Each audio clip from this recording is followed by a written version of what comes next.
इमाम हसन और हुसैन ने देखा है, एक बूढ़े बाबा जी वुजू कर रहे थे तो वुजू ठीक नहीं किया। दो बातें हो सकती ना कि मैं शेर खुदा का पुत्र हूं, मैं तुम्हें बताता हूं वुजू कैसे करना, और अहले बैत का अदब वैसे भी फर्ज है वाजिबात दीन में। वुजू ठीक नहीं किया तो शहजादे अब एक दूसरे से मशवरा करने लगे कि बाबा जी को बताना है वुजू कैसे करना चाहिए। तो कैसे बताए? हमारे यहाँ अल्लाह खैर करे, खुदा खैर करे, किसी को पता चल ना जाए मसले का।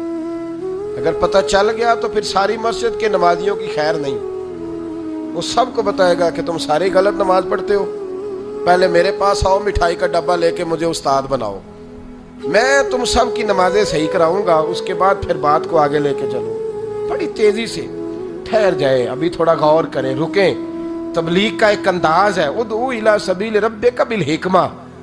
जब किसी को रब की तरफ बुलाना है तो जरा दानाई के साथ बुलाना है, हिकमत के साथ बुलाना है। हसनैन करीमैन बैठे, अब दोनों भाई आपस में उम्र कितनी है? 7.5 साल 8.5 साल। मुशावरत हो रही है कैसे बाबा जी को बताना है। अब बात तय हो गई, आंखों आंखों में तरीका वज़ा कर लिया। तो हजरत इमाम हसन फरमाने लगे, बाबा जी माशाल्लाह आपको वुजू करते देखा है, जरा हम दो भाई भी वुजू करने लगे, जरा देखिएगा भला किसका सही है, ये जरा देखिएगा वुजू। तबलीग करने का भी तो कोई तरीका होना चाहिए ना। जरा देखिएगा वुजू किसका वुजू ठीक है, जरा देखिएगा। तो बाबा जी ने कहा चलो बेटा दिखाओ। वुजू किया दोनों शहजादों ने। ये शहजादे हैं ना, और ये वो शहजादे हैं जो क़यामत में जन्नती जवानों के सरदार बनेंगे।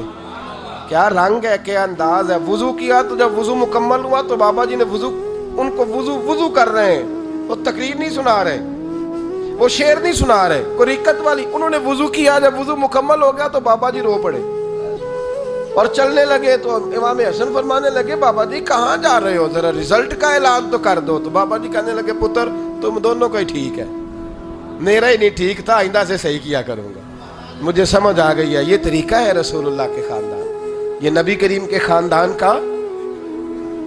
हमारे यहाँ किसी बुजुर्ग को जब मशवरा देना हो ना, आपने ये बात याद रखनी, किसी बुजुर्ग को मशवरा देना हो तो डायरेक्ट नहीं देना चाहिए, ये मना है। पता है आपको? तवज्जो है मेरी बात पर? पूरे आदाब का ख्याल करना है। ये बेहतरीन लोगों की मिसाल है। हुजूर ने इन लोगों के इखलाक को बेहतरीन का, उसका एक तरीका वज़ा करेंगे आप डायरेक्ट मशवरा नहीं करेंगे, उसमें आप थोड़ा सा सोचेंगे, ठहरेंगे, गौर करेंगे।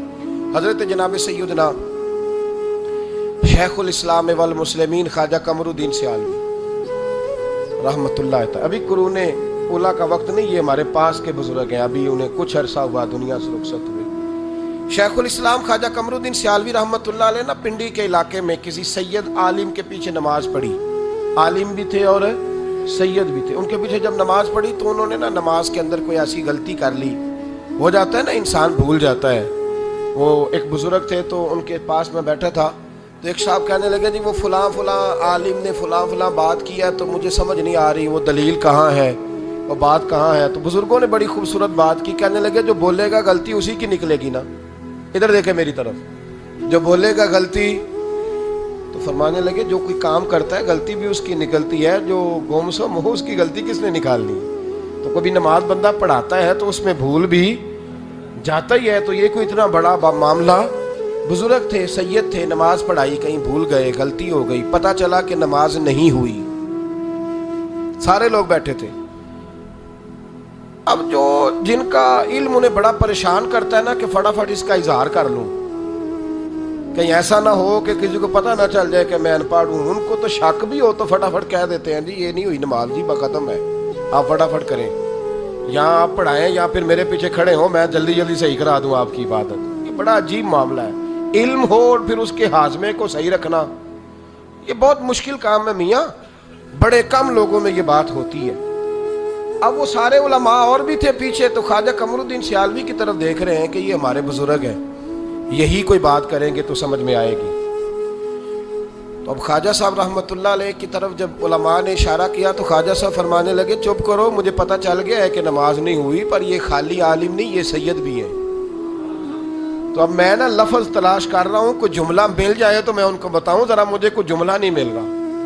हम इंतजार करते हैं, नहीं जाग के बताओ, आपकी मेहरबानी। इंतजार करते हो? میں کہا کرتا ہوں دعا کرو کسی بیچارے بوڑھے آدمی کا کبھی موبائل نہ کھلا رہ جائے نماز میں، ورنہ وہ تو گیا کام سے۔ سب لوگ کہیں گے کہ بابا جی تسی موبائل رکھے ہے تو پھر کھلا بھی رہ گیا تھوڑا۔ اور اس سے زیادہ مل کے یہ دعا کرو کہ امام مسجد کا نہ کھلا رہ جائے، ورنہ ہو سکتا ہے عصر کے وقت مولوی نیا آ جائے کہ آپ کو پتہ ہی نہیں آپ نے موبائل کھلا رکھ لیا۔ اتنا مطلب آپ پتہ ہی نہیں آپ کس کی امامت کر رہے ہیں، اتنے بڑے محدث پیچھے کھڑے اور آپ کا موبائل کھلا رہ گیا۔ بڑا خوفناک ماحول بن گیا۔ اور مسجدوں کے اندر جہاں جو بھی آتا تھا اسے چاہیے تھا کہ کلیجہ بھی ٹھنڈا کرتا، دل بھی ٹھنڈا رکھتا، زبان بھی میٹھی رکھتا۔ تو خواجہ صاحب فرمانے لگے ذرا جملہ کو ملتا ہے تو میں شاہ جی کو بتاتا ہوں، مل نہیں رہا، اتنے بڑے عالم ہیں، چوٹی کا آدمی ہے۔ پھر تھوڑی دیر کے بعد کہنے لگے لو بھائی جملہ مل گیا ہے۔ میں شاہ جی کو بتانے لگا مسئلہ، انہوں نے کہا حضور بتائیں۔ تو قریب گئے، جا کے سید صاحب سے کہنے لگے حضور آپ سید زادے ہیں، عالم